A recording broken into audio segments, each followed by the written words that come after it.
Hello and welcome back to Living by Faith. I'm Chuck Coker, your host, and today I have a very special guest. His name is Richard Hadden, and he has been a professional speaker for years and years and years, and I think we go back many of those years and years, don't we, Richard? We do.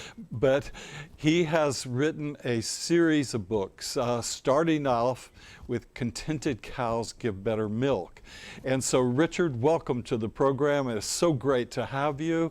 And tell me about that journey, starting off with Contented Cows. What a name for a book.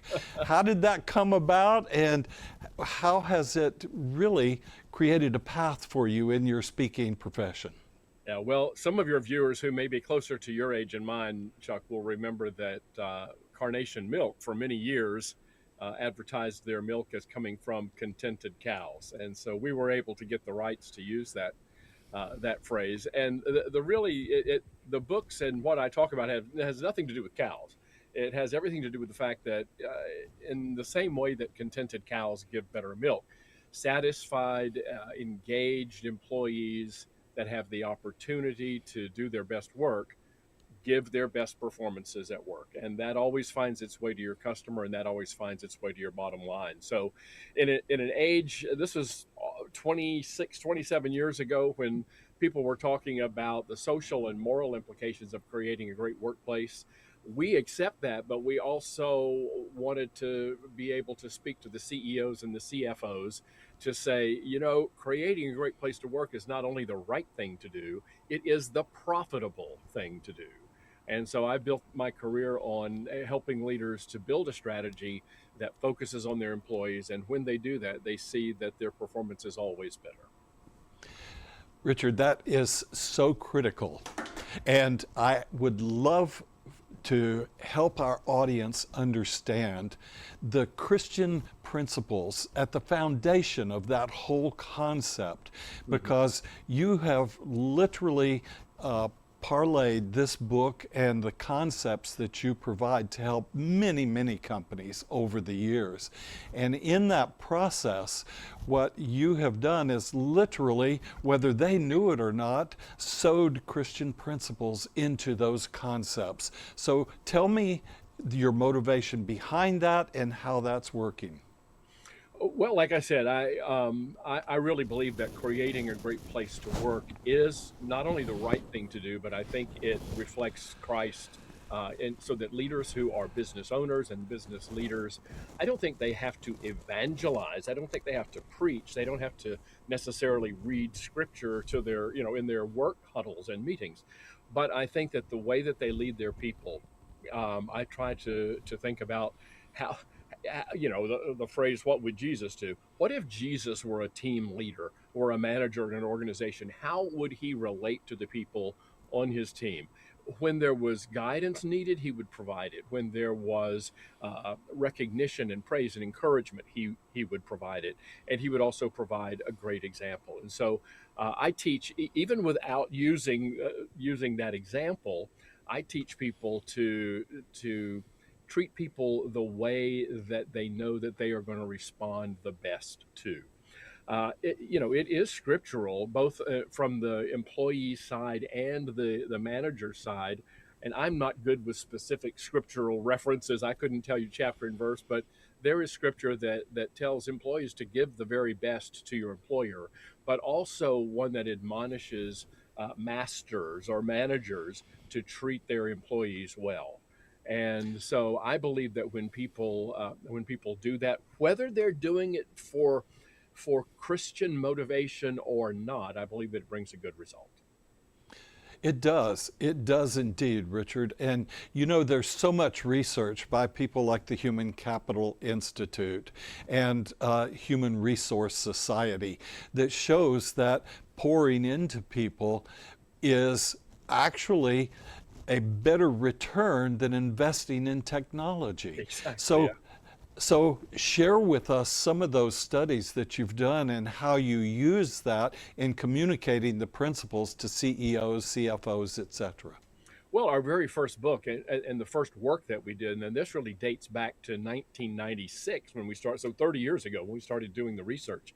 We looked at specific organizations that were known for being great places to work, and then we compared them with others that were known for not being such great places to work. And the financial results were really quite remarkable. It was striking Yes. the difference that was there. The genesis of this was that we actually, when I say we, I'm referring to my business partner and co-author Bill Catlett. Bill and I were actually looking for material, looking for research to help prove an hypothesis that there would be a connection between the way people are treated at work and the way those organizations perform financially. We couldn't find anything because, in fact, that research had not been done. And so ours was kind of the first research that published this, to say that. Since then, it's really become a rather accepted notion, or rather accepted idea, that there is a connection between employer strategy around their people and how that company performs operationally and financially. So we have just, and we've continued this. We have updated the business case using different organizations and so forth. And we also do, one of the services that we provide is an employee survey, and we can allow employers to see when their employee engagement scores are higher, and then they can correlate that with their business success. Mm. Well, what is really appalling to me is this past year we saw the Gallup poll, and they were bragging about the 2% increase, all the way up to 35% employee engagement. Yeah. And you know, if people just understood and would actually apply the principles of not just loving your neighbor, but investing in them, because an investment in your people brings back so much more than anything else. So how are you able to get that concept across, and why do you think it's still such a challenge? Well, I think it's still such a challenge because, just as you said, the evidence shows that engagement figures in the United States are still in the 30s. You know, I mean, 65% of your workforce is not engaged. Some portion of that 65% is what they call actively disengaged, which means they're throwing a wrench into the works to try to make things worse. And I liken it to, what sense would it make to drive your car with a 1-ton brick, attached to the back of it, dragging it along? You need to be able to work with everything that you have. And I think one of the another piece of evidence is that even today, we, in the last year or so, we hear that organizations, or that people are having a hard time finding jobs, whereas up until then it was employers were having a hard time finding people. The truth is that in many pockets and in many professions, that is still the case. And organizations that are great places to work will never have as much difficulty. It will always be easier for them to find the best talent compared to those that really don't make that a priority. Wow. Richard, thank you for sharing so much. Now, if some of our listening audience would like to get in touch with you, how would they do that, Richard? Well, come to my website. It is Contented Cows. There's an S at the end, contentedcows.com, and all my contact information is there. Or you can follow me on TikTok, YouTube, and Instagram, anywhere you like. That sounds great. Richard, thank you so much for being with me today. Thank you, Chuck.